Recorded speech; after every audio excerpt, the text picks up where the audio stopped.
आदि शर्मा अकेडमी। तो दोस्तों आज हम क्या करने वाले हैं, आज हम करने वाले हैं एक पोयम जिसका नाम है बेलेवुड और इसका ट्रांसलेशन होगा, इंग्लिश टू हिंदी ट्रांसलेशन होगा। मैं करके दिखाऊंगा।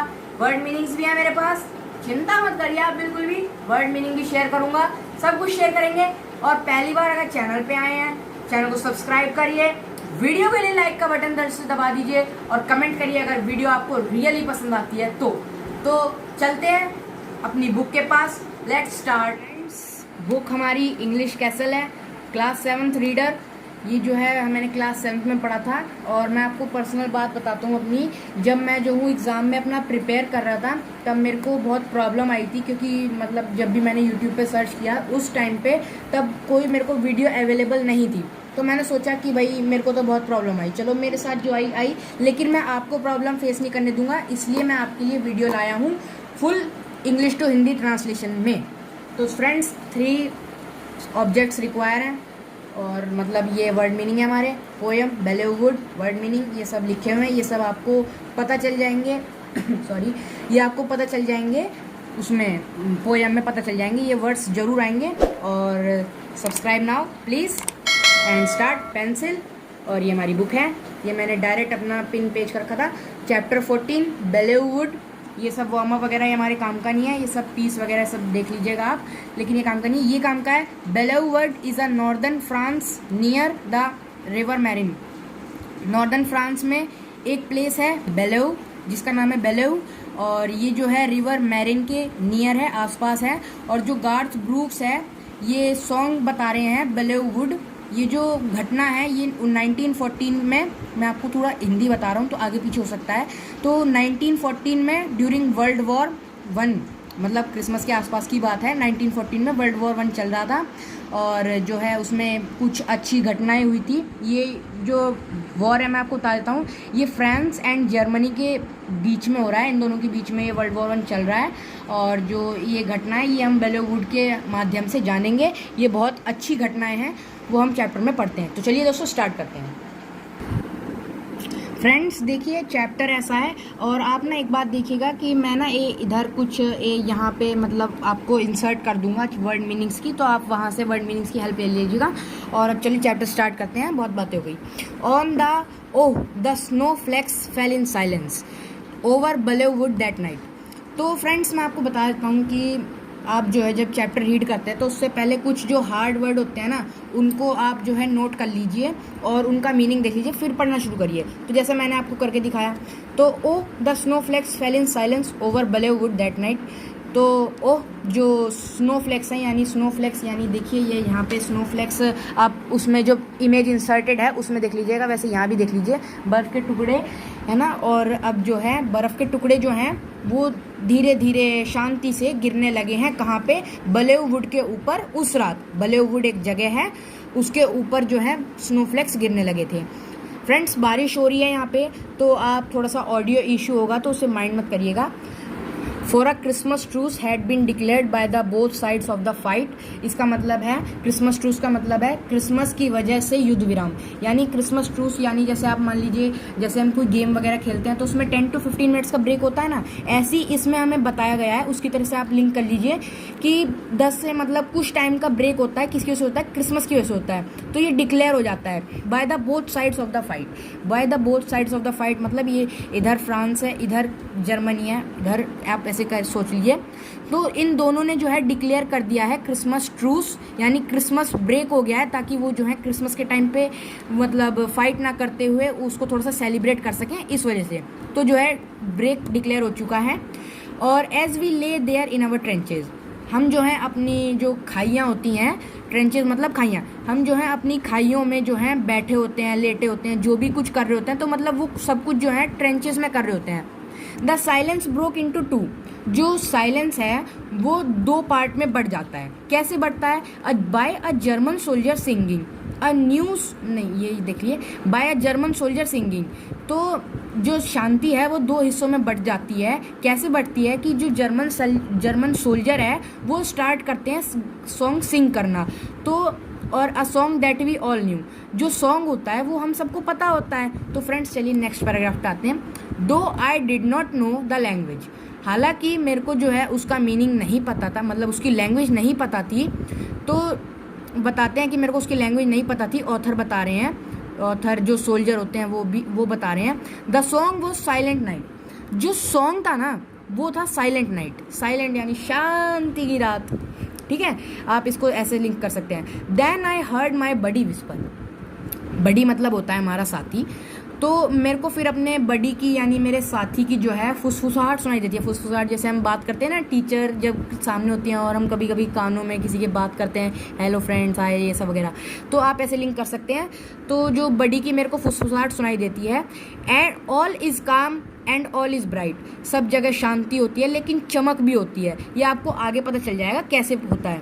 Then the fear and the doubt surrounded me, फिर जो है मुझे डर और शक मेरे को घेर लेता है। कैसे घेरता है? Cause I had die if I was wrong, लेकिन मैं जो हूँ मर सकता था, मैं मर जाता अगर मैं जो हूँ गलत होता। देखिए कैसे, but I stood up in my trench, मैं जो हूँ अपनी खाई में खड़ा होता हूँ और फिर मैं क्या करता हूँ, फिर मैं जो हूँ अपना and I begin to sing along, और फिर मैं भी गाना शुरू कर देता हूँ। Then across the frozen battle field, जो जमा हुआ जो बैटल फील्ड था उसमें जो है मैं अपना गाना शुरू कर देता हूँ।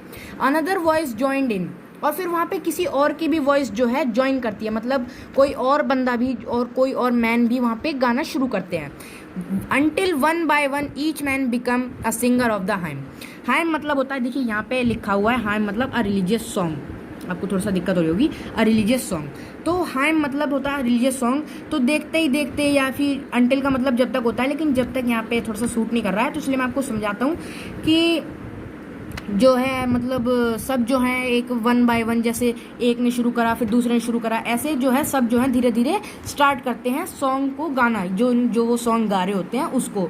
आई थिंक यहाँ पे साइलेंट नाइट की बात हो रही है, क्योंकि इन्होंने अभी तक केवल इसको ही डिस्क्राइब करा है। खैर चलिए वो अपना गाना शुरू करते हैं, नेक्स्ट पेज पे आते हैं। Then I thought that I was dreaming, फिर मेरे को लगता है, फिर मैं सोचता हूँ कि मैं जो हूँ ड्रीम कर रहा हूँ, मैं जो हूँ कुछ सोच रहा हूँ। For right there in my sight, ठीक मेरी राइट हैंड के मतलब आंखों के सामने मेरे को क्या दिखता है? स्टूड द जर्मन सोल्जर, एक जर्मन सोल्जर जो है खड़ा होता है। युद्ध मतलब जो बैटल हो रहा था वो जो है, जो बैटल हो रहा था, एक मिनट फ्रेंड्स, जो बैटल हो रहा था वो हो रहा था ना जर्मन और उसके बाद बीच में क्या कहते हैं, जर्मन और फ्रांस के बीच में हो रहा था। तो उधर से ही जो है एक जर्मन सोल्जर खड़ा होता है। Neath the falling flakes of white, अब नीथ यहाँ पे देखिए, नीथ यानी बीनीथ का मतलब होता है नीचे, है ना। तो और जो फ्लैक्स होते हैं, फ्लैक्स यानी चिली फ्लैक्स देखे आपने, चिली फ्लैक्स यानी जो चिली के फ्लैक्स का मीनिंग वैसे टुकड़े होता है, लेकिन चिली फ्लैक्स देखे होंगे आपने, चिली के जो छोटे छोटे ग्राइंडेड वो होते हैं उनको फ्लैक्स कहा जाता है। तो ऐसे ही आप फ्लैक्स यहाँ पे चिली फ्लैक्स से लिंक मत करिएगा, यहाँ पे आप वाइट से देखिए, वाइट ये देखिए, ये वाइट यहाँ पे दिख रहा होगा आपको, तो ये वाइट जो है स्नो से लिंक कराया है, स्नो वाइट होती है ना इसलिए। तो जो आपकी स्नो फ्लैक्स हैं यानी जो स्नो के टुकड़े हैं वो नीचे गिर रहे हैं उस पे, हाँ स्नो ग्राउंड पे गिर रहे हैं। And he raised his hand and smiled at me, और वो जो है अपना हाथ खड़े करते हैं, जैसे मतलब हम क्लास में क्वेश्चन पुट अप करने के लिए करते हैं ना वैसे। And he raised his hand and smiled at me, और वो अपना हाथ खड़ा करते हैं और मेरी तरफ देख के स्माइल करते हैं, मेरे को देख के स्माइल करते हैं। As if he seemed to say, और मेरे को कुछ ऐसा लगता है कि वो कुछ कहना चाहते हैं। Here's hoping we both live, और मेरे को लगता है कि हम जो हैं दोनों जिंदा हैं। To see us find a better way, हम लोग जो हैं एक कोशिश करते हैं या फिर हम ट्राई करते हैं उसको फाइंड करने का एक अच्छे डायरेक्शन में, अच्छी दिशा में। तो देखिए अब क्या होता है आगे। Then the devil's clock struck midnight, जो रात की शैतानी नात जो क्या कह रहा हूँ मैं, जो रात की जो शैतानी रात है उसका घंटा बजता है या फिर कुछ इस टाइप से, मतलब आधी रात आती है जो। और फिर उसके बाद में लिखा है and the skies lit up again, जैसे मतलब रात के 12 बजे के बाद आप देखते होंगे 1-2 बजे, आप तो नहीं उठे होंगे कभी, खैर कभी, लेकिन जब जो है सुबह का माहौल आता है ना तो स्काई जो है लिट अप होने लगता है, मतलब उसका जो है वो होने लगता है, मतलब क्या नाम, मैं क्या बताऊँ आपको, मतलब उसमें रोशनी आने लगती है। And the battle field where heaven stood, तो ऐसे इन्होंने बताया कि मतलब आसमान में रोशनी आने लगती है। उसके बाद है and the battle field where heaven stood, और फिर अचानक से जो मैदान जंग होता है, यानी जहाँ पे वो हो रहा होता है, बैटल हो रहा होता है, वहाँ पे अचानक से स्वर्ग आ जाता है। स्वर्ग यानी हेवन, हेवन मतलब हेवन यानी स्वर्ग और स्वर्ग यानी हेवन। तो वहाँ पे अचानक से हेवन आ जाता है। Was blown to hell again, और फिर जो ये था ना, जो स्वर्ग आया था वो अचानक से उड़ जाता है कहाँ पे, नर्क की तरफ, नर्क की तरफ उड़ जाता है। But for just one fleeting moment, fleeting and देखिए शॉर्ट लाइव्ड, यहाँ पे देखिए शॉर्ट लाइफ, और but for just one fleeting moment यानी कुछ समय के लिए वो केवल उड़ जाता है। तो अब देखिए आगे क्या लिखा है, the answer seemed so clear, जो जवाब था वो एकदम साफ था। Heaven's not beyond the cloud, जो स्वर्ग है वो बादलों के पीछे नहीं है। It's just beyond the fear, ये जो है हमारे डर के पीछे है। No heaven's not beyond the cloud, no heaven is not beyond the cloud, नहीं, हेवन जो है वो बादल नहीं है। It's for us to find it here, और ये केवल हमारे लिए है कि हम उसे कैसे फाइंड करते हैं। From Garth books music album 7। तो फ्रेंड्स मेरे को लगता है मतलब मैंने अपना बेस्ट ट्राई करा आपको क्लियर करने का चैप्टर, और मैं आपको बताना चाहता हूँ इसके ऑथर हैं ट्रॉयल गार्थ ब्रूक्स, और अगर आपको ऑथर के बारे में जानना है तो आप उसको सिंपली रीड कर लीजिएगा, कोई ज़्यादा मुश्किल नहीं है, और आप जो है उसको रीड कर लीजिएगा। और बस इतना ही था इस पोएम में, और मेरे को लगता है कि आपको ये पोएम थोड़ी सी अजीब सी लगी होगी, क्योंकि इसमें कभी मतलब इसमें जो है उसके हसीन पल वगैरह ये सब कुछ बताया गया है, तो मेरे को लगता है कि आपको थोड़ी सी अजीब सी लगी होगी, लेकिन खैर कोई नहीं, चैप्टर था, हमें पढ़ना था। तो I hope you like this video, और अगर आपको ये वीडियो सही में पसंद आई ना, लाइक कर दो, और फिर मिलते हैं अपनी नई वीडियो में। तब तक के लिए जय हिंद, नमस्कार, बाय बाय, मिलते हैं अपनी वीडियो में, बाय बाय, टेक केयर।